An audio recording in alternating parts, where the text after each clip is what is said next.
Hello, and thank you so much for joining me for Picture Book Cooking. My name is Caitlyn, and I'm the Youth Librarian here at EVPL Central. So the purpose for this segment is to share some great picture books with you that you can read with your child, and also to share a fun recipe that you can create together, inspired by the books that I pick. So cooking together is a great way to work on not only cooking skills, but also a little math in regards to measuring, fine motor skills, and regards to chopping and stirring, and also literacy as well, by reading through the recipe, gathering the ingredients, and following the directions and seeing what all you need to complete it. So for the month of January, when it's cold and gloomy outside, there's nothing better than a nice big bowl of soup, especially veggie soup. So these books that I've picked all include either some sort of soup or stew, and they're a great way to introduce this concept and recipe to your child. So you can read the books together, and then as you read the stories, you can talk about what kinds of things you would want to include in your soup whenever you make it at home. And as you're reading through these books and talking and asking questions, this will also help your child develop their vocabulary as well, and their narrative skills as they describe what's happening in the pictures. So the first choice I have is Every Color Soup by Jory Hurley, and it's great for toddlers and younger readers. It's got great colorful pictures,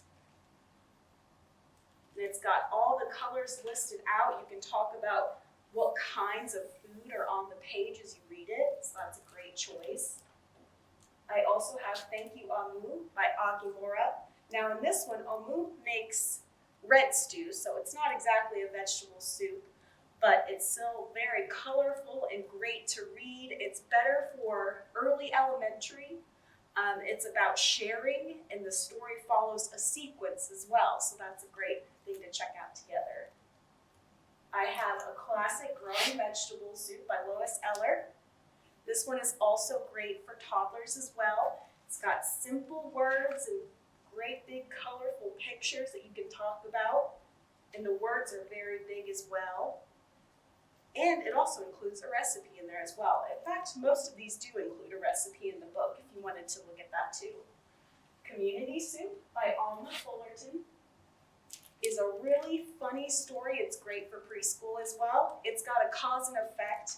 As the little girl goes through, she's trying to make this soup with her classmates, but she keeps having trouble with the goats on the farm. They keep interrupting them. So it's also pretty funny as well.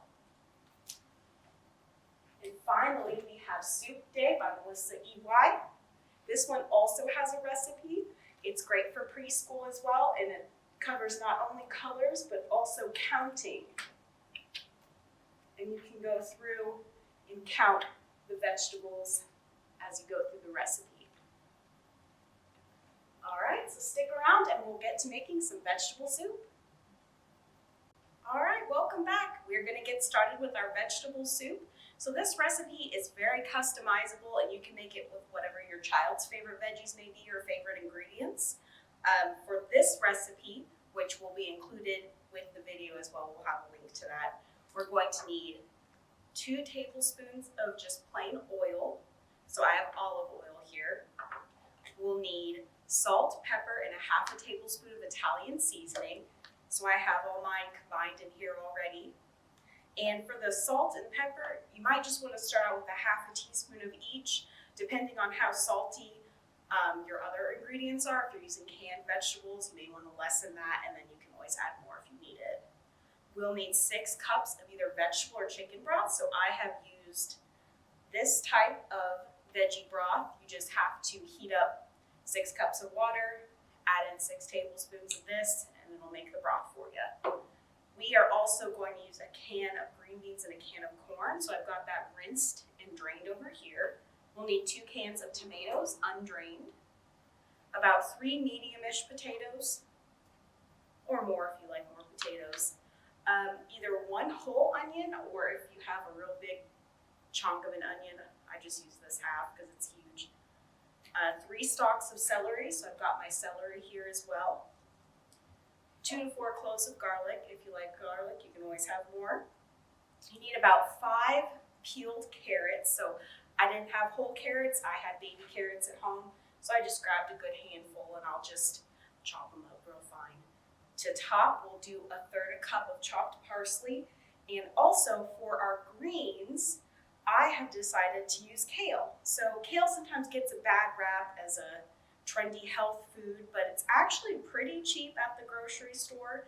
And this does sound really silly, but this is something that your kids can help you with. If you massage the kale under running water for just 30 seconds, it really breaks down some of the tougher fibers and makes it a lot more pleasant to eat.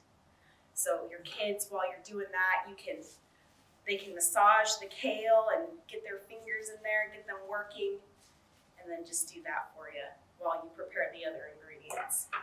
All right, so let's get started. So over medium heat, you're gonna heat up your oil. So I'll turn on my cooktop here, and it gets a little loud, so I'll try and make sure I'm projecting. We'll heat up our oil for, a minute or two over medium heat. And then we're gonna dice up our onions. So to dice, you can go across from root to tip, and then across that way, you'll get nice, even little squares, more or less.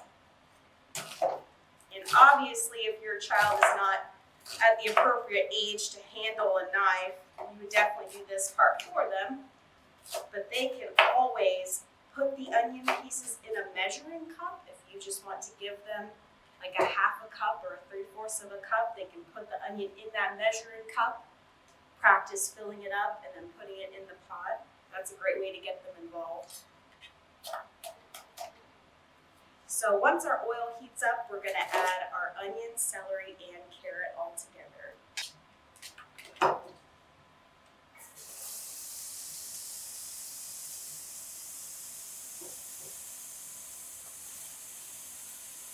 And you're just gonna soften your onion, carrots, and celery together for about 5 minutes, and then we'll add our garlic.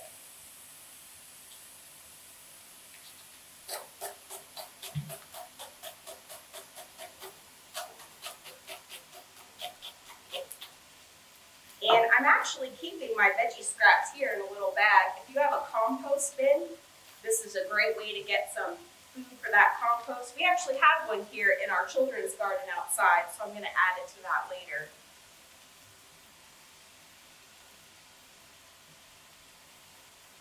Let's get our carrots in. And you don't have to worry about getting everything super finely diced or even. It'll all cook down anyway.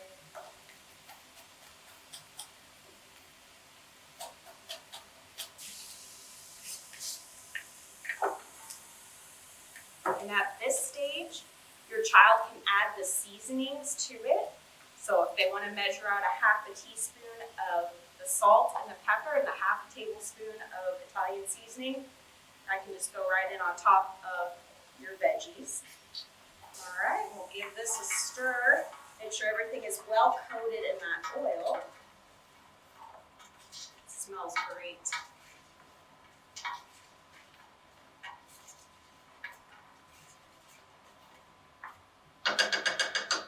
So while that goes, you can go ahead and get your kale prepared. I've already got mine torn up over here, so your child, of course, can help tear it up and then massage it under the running water. And when you're tearing up your kale, you want to make sure that you just don't get the stem in there, as it can be bitter and unpleasant to eat. So you'll just tear it off just like that, those little green pieces. Tear them into bite-sized pieces, massage it under the running water. Kale tends to get dirt and things trapped in it, like all lettuces tend to do. So just make sure you wash it really well. So while that's softening, we'll go ahead and get our garlic prepared. So an easy way to get the skin off is to just smash it with the side of the knife. And then your child can help. Sometimes garlic cloves can be really small and fiddly, so it can be a little frustrating, but if they want to give it a try, they can help you take the skin off of it. And then you can go ahead and mince it.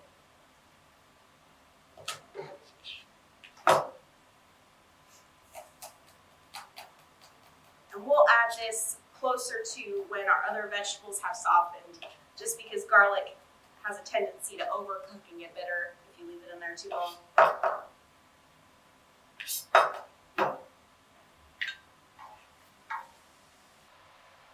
All right, so we'll go ahead and add our garlic in there. Our veggies have softened enough. We gave it about 5 minutes, and we will cut up our potato. So for the potato, you do want to try and make your pieces even as much as possible. That way they just all cook around the same time.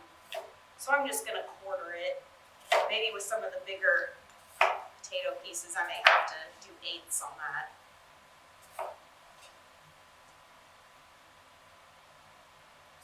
And how big they are just depends. We're gonna boil the soup with the broth and the tomatoes for about 15 to 20 minutes, just until the potatoes are fork tender. So they don't have to be super mushy, but just so that they're more pleasant to eat.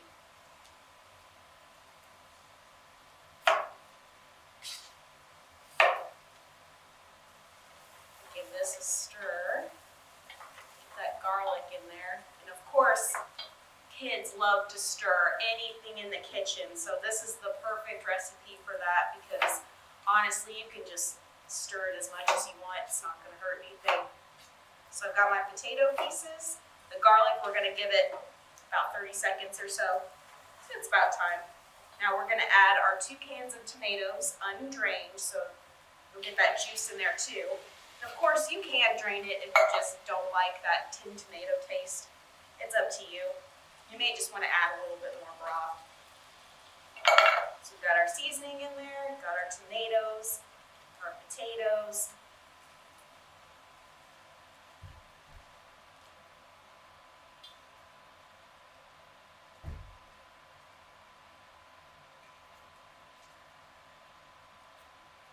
And we'll add our 6 cups of veggie broth that I made earlier from our concentrate.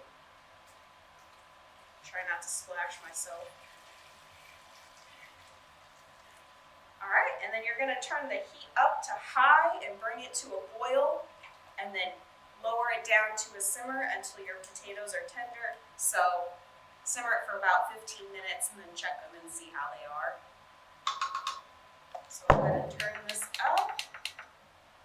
And I'm just gonna put my lid on it because I find with the induction cooktops, because the heat is all concentrated down here, it tends to not boil as much or as fast as a regular burner. All right, so once your potatoes have softened, you'll go ahead and add your canned corn and green beans or whatever other canned veggies you want. And then you're gonna add your kale and you're just gonna keep simmering that for another 5 minutes until the kale is nice and tender.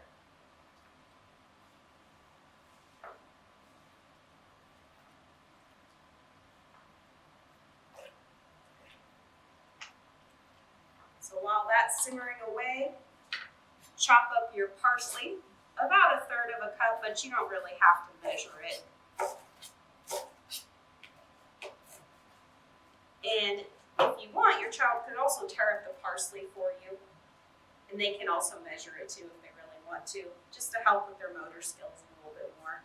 So you'll add that to the soup, and the last thing is to just take half a lemon and squeeze it into the soup. This helps bring out the flavors of the veggies in the soup without adding any extra salt. So I'm just gonna cut my hand to catch the seeds.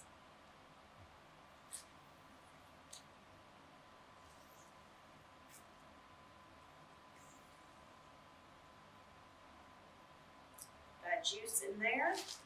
Top it with our parsley. And we are all done.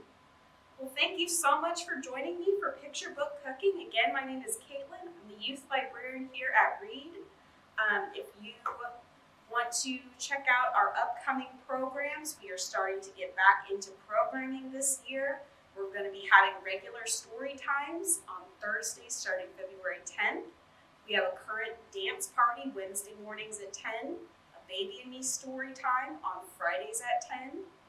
And we also have an after-school program called STEAM Seekers Mondays at 4, in which we do some fun science experiments. So thank you so much.